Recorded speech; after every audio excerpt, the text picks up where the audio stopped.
again. We are live.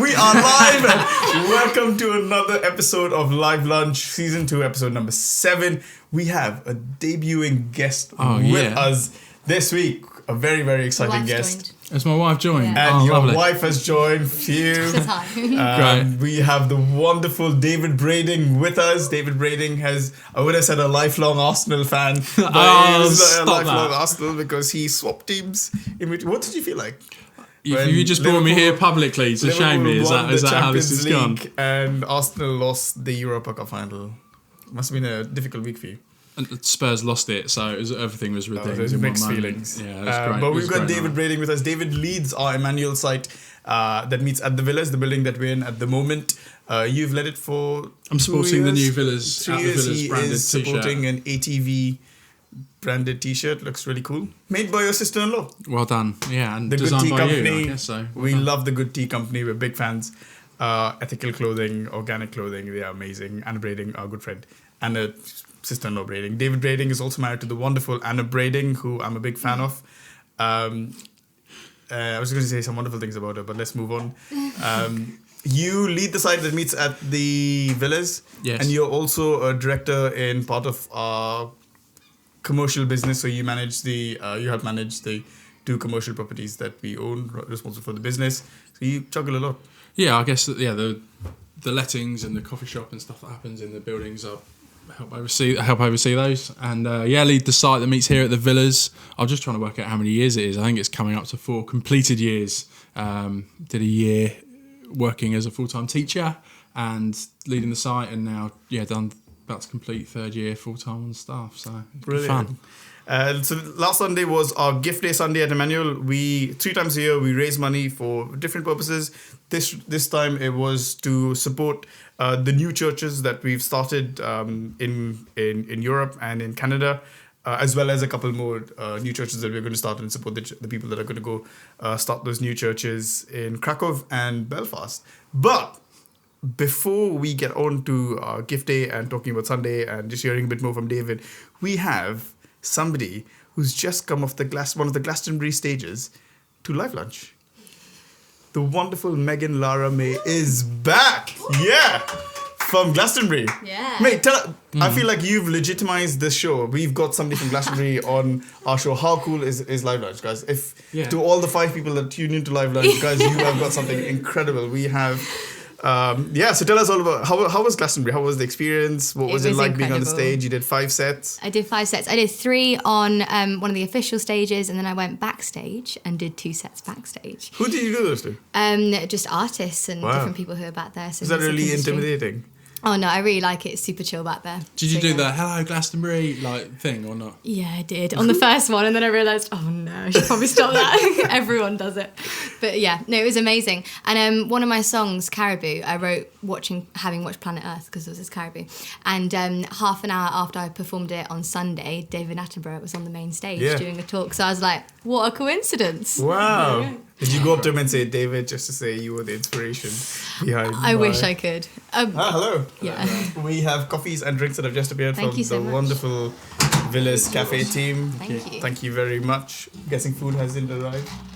No, not yet. Hopefully food will arrive soon. Glastonbury. So good. Yeah. I think Caribou should be like a theme tune to the new David Attenborough thing that's coming out. We lost our audience. We lost our interns. Bye guys. So it was incredible, and I can't wait to hopefully go back next year. Wow. What was one of the highlights of being at Glastonbury? I think performing was definitely a highlight. I think there were some of my favourite sets to do, and there were loads of people there, but also just seeing loads of artists. And you walk around the site and you see something new every day. It's an incredible aesthetic. Yeah. Everyone should go at some point in their lives. And who was the most famous person you rubbed shoulders with or introduced yourself to or spoke to? Other than me, the host of Live Lunch, but I wasn't at Glastonbury. I meant at Glastonbury.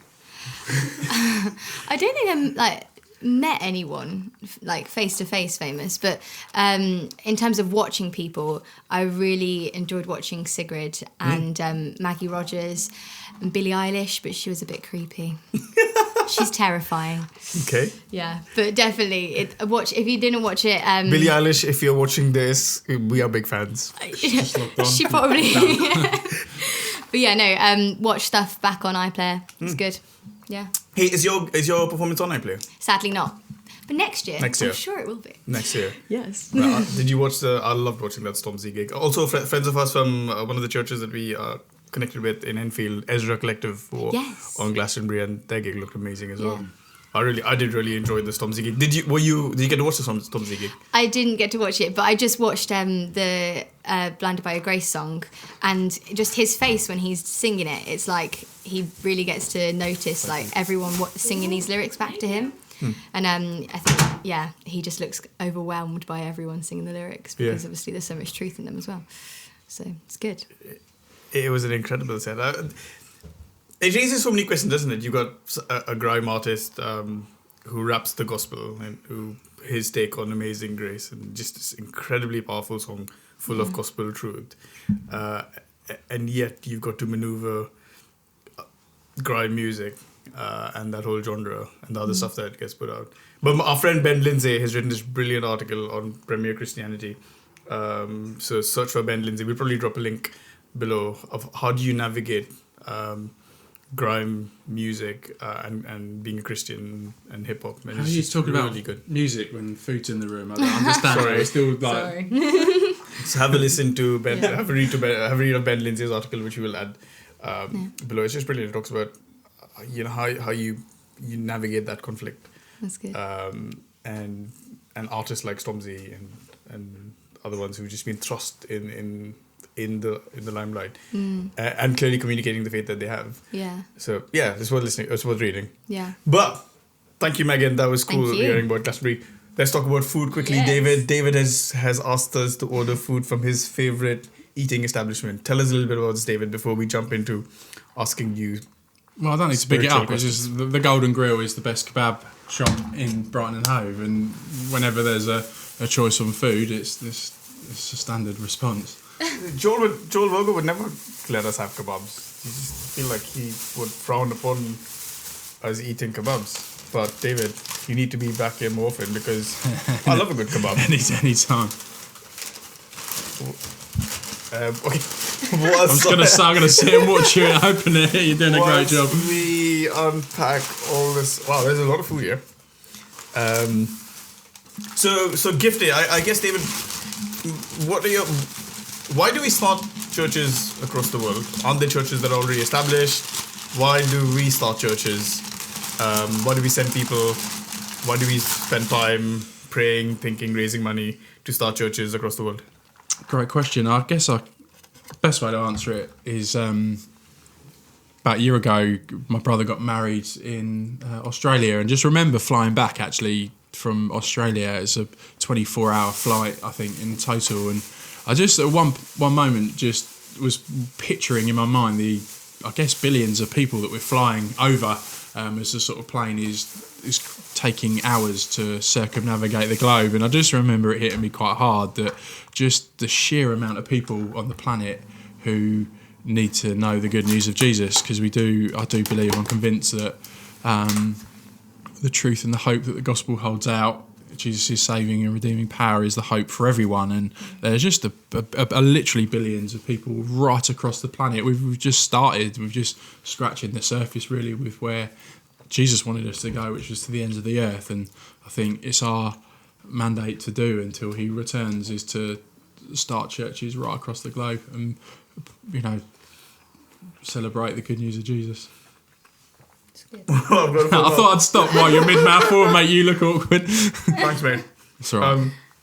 You did mention that alongside the gift day and raising money for the church that we help start, you also at the side that you lead, you raise money and are quite involved with the community and what you do with the money. No, I think all of this gift day is going to support and starting all the local churches that we're involved with currently. Mm-hmm. Also, I guess tagging on that we're supporting just the churches that are impacted by the Sri Lankan atrocities as well. So I think all from all the sites, just to be clear, all the money is going to the same projects that we are involved with as Emmanuel. But I think, just loving the spirit of generosity we preach through the Acts 4 passage, where there's no needy among them. And I think I'm just personally just amazingly proud of our site, how they be it a gift day Sunday or just actually part of their everyday life, they're just generous. I'm in the very privileged position to be able to see it in quite a unique way where I think probably 4 times this year we've just come across people in quite need of money and just watched how we've just rallied behind the scenes. I just through text message really just thousands that people give above and beyond, and I guess bring it to the leaders' feet, for me to distribute as we see fit. But just super proud that just how people have caught this. It is, that they're living with a spirit of generosity rather than just, we've done the gift day and sort of tick that off and we don't, we spend the rest. But just, I think, just delighted that how people have really taken these Acts passages to heart and really practically outwork it. And we had a great Sunday, I was going to say random, it was unusual, where probably a year and a half ago, actually, just as part of the end of the service, I felt led to just say, is there anyone here with practical needs? And I think people just said, yes, I need a fridge, and someone's car just broke, and literally after the service we were sort of connecting people with people just wanting to spend thousands just sorting out these practical needs. And I think often the problem is finding out that people need this stuff. I think we are quite reserved even in our church communities and are nervous of exposing need, but just love watching our brothers and sisters just rising to serving people as they see it occurring. So good, mate. That's really good. So if somebody's heard what you just said, or they've listened to the preach on a Sunday, and they said, no, this is important, help us starting churches and reaching the billions of people who haven't heard the gospel, as well as supporting our local communities that we are part of and our brothers and sisters who are in need. Is there some practical tips that you could say, here, this is how you could help serve both these areas of mission, I guess? I think if I've understood you right, I think firstly just understanding that all of us are on mission now anyway. I think when I was younger, I used to think that for me to be on mission, I did go to India as a kid and wondered if I'd end up going to start a church in Bombay or Mumbai. Yes, high five. Yeah, okay. and I guess I viewed that as that's when I'm on mission. But I think just one of the incredible things that Joel, since he's come to lead this church, has done is just empowered people to understand that in my workplace I'm on mission, and actually right now, even before I was on staff and just working when I was a school teacher, I'm just as on mission as if I upped and left and moved to Bombay and started a church there. And I think and again, I just brought this out on Sunday. I hosted and landed sort of Janus who preached at our site, and I think just one of the things I just quickly pulled out was the unity part of the passage and applying it to us right now, that actually God has called us here and now. This afternoon we're on mission, and it isn't just those that go that we wave goodbye to at the airport that are on mission, that actually this afternoon as we go and collide with people on Hove Seafront we're on mission. And I think just having our minds open like that and just living like that all of the time, when we go into shops, like we're just quick to get our phones out and just sort of basically communicate to the world we're not interested in you, but actually just engaging with the people we go to in shops and stuff like that, with them realising that is us being on mission, and what God's called us to do. Brilliant. Yeah, it's so good. Well, as you were just saying, like even on Sunday, you kind of felt a sense that you needed to ask about practical needs and stuff like that. I've noticed that you've got like quite a prophetic gifting. Just how do you live with that, and what's it like on a daily basis? And yeah. Good question. I think the best way to answer that is just distinguishing. I think rather than just to dispel some of the mysticism that can be around the prophetic, I think I just view it as hearing God.